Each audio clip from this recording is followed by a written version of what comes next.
دكتور هيثم. اهلا وسهلا بحضرتك والساده المستمعين.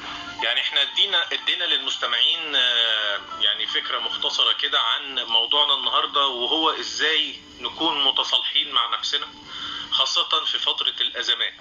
يعني كتير مننا بيمر بازمات وقتيه بتقعد فتره قصيره وتعدي، وكتير مننا بيمر بازمات بيفضل اثرها مكمل.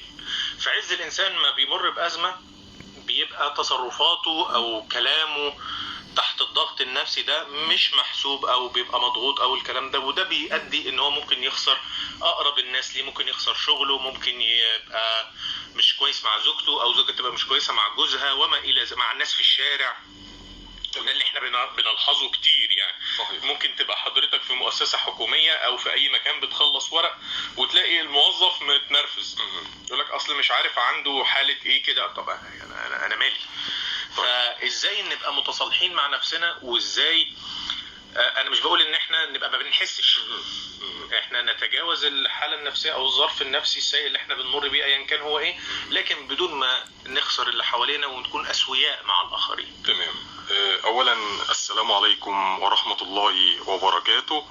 اسعد الله اوقاتكم بكل خير وسعاده ونعيم الدارين الدنيا والاخره ان شاء الله. معنا النهارده والسؤال في الحقيقه اكثر من رائع بمعنى الكلمه. معنا سؤال هو فعلا هو حياه بمعنى الكلمه، وهذا السؤال لو فهمناه يبقى فعلا حققنا البالانس او التوازن في الحياه بمعنى الكلمه، وهو تحت عنوان كلمه التسامح. وكلمة التسامح أو الصفو أو العفو حسب ما ذكرت في كتاب الله سبحانه وتعالى وفي القرآن الكريم، والكاظمين الغيظ والعافين عن الناس. حلو ان انا اجزم الغيظ واسيطر على نفسي، ولكن الاحلى والافضل والاعلى منزلة هي العفو، السماح. وكلمة السماح ليس معناها ان انا بسمح عشان خاطر الاخر ابدا والله، ولكن كلمة السماح هي معناها ان انا بسمح للطاقات السلبية من افكار ومشاعر انها تخرج خارج الجسد.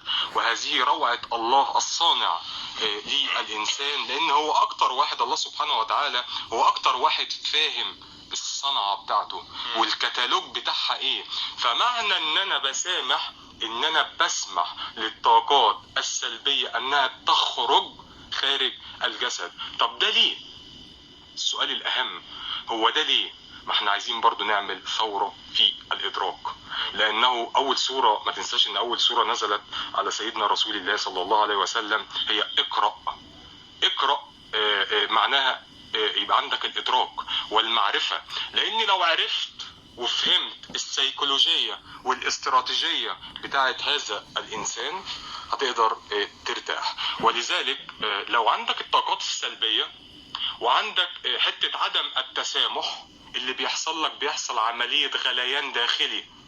هذا الغليان بيولد الطاقات السلبية التي تؤثر على الخلايا وتسبب الأمراض والأوبئة والكثير من الأمور التي ليس لها علاج. أنا عندي هنا سؤال يا دكتور هيثم علشان الأمر ما يختلطش عليا وعلى السادة المستمعين. اتفضل يا فندم. التصالح مع النفس هو التسامح ولا إحنا كده بنتكلم في مفهوم تاني؟ تمام. التصالح مع النفس هو ان انا بسمح للطاقات السلبية كلها ان هي تخرج خارج الجسد. ما عشان اتسامح مع نفسي لازم اتلاشى واتغاضى عن شيء اسمه جلد الذات. هفضل اجلد في ذاتي واقول انا ايه اللي خلاني اعامل هذا الانسان بهذا التعامل وردهولي بشكل غير لائق. ولكن انا بتسامح مع نفسي الاول، اللي هو ربنا بيقول واعفوا واصفحوا. العفو ربنا امرني بيه، ان انا بسمح لكل الضغائن، لكل الاحقاد، لكل شيء بداخلي ناحية الانسان. وخد بال معليك ان انا لازم افرق ما بين الانسان والسلوك. الانسان كلنا خليقة الله سبحانه وتعالى. السلوك دوت الشيء اللي قد يحصل، يعني بيحدث ما بيني وما بين هذا الشخص بسبب سلوكه. ما اقدرش ان انا اقول ان الشخص ده وحش، لا، الشخص دوت كويس ولكن فعل سلوك خاطئ. وهنا مربط الفرس، وهو أن التسامح أو التصالح مع النفس، إن أنا كل ما هكون صافي وكل ما هكون من جوه هادي وكل ما هكون عندي اتزان نفسي وراحة نفسية، وبذلك الله سبحانه وتعالى حتى في الأحاديث وغيرها من الأمور بيقول من لا يغفر لا يغفر له. فلازم ان انا اتصالح مع نفسي الاول عشان اقدر اساعد غيري، عشان اقدر اسمح واسامح الغير. لازم ان انا لان كل شيء بيخرج من الداخل بينعكس الي مرة اخرى. ممكن نتكلم بصورة، ده كلام نظري جميل تمام، لكن كلام عملي الكلام العملي ما بيتطبقش. خليني بس اكمل سؤال. تمام ما بيتطبقش ليه؟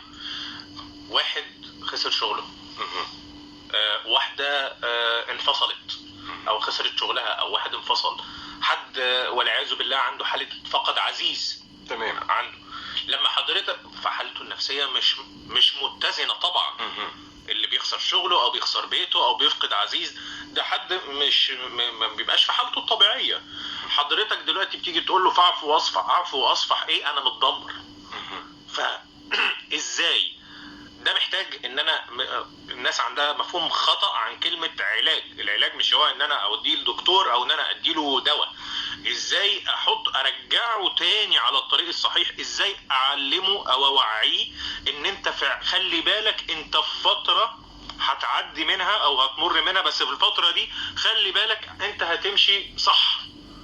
بس هنرجع لإجابة سؤالنا بعد ان يؤذن لصلاة المغرب الذي حان موعده الان في القاهرة ان شاء الله. دكتور هيثم، اهلا وسهلا بحضرتك والساده المستمعين. يعني احنا ادينا للمستمعين يعني فكرة مختصرة كده عن موضوعنا النهاردة، وهو ازاي نكون متصالحين مع نفسنا خاصة في فترة الازمات. يعني كتير مننا بيمر بازمات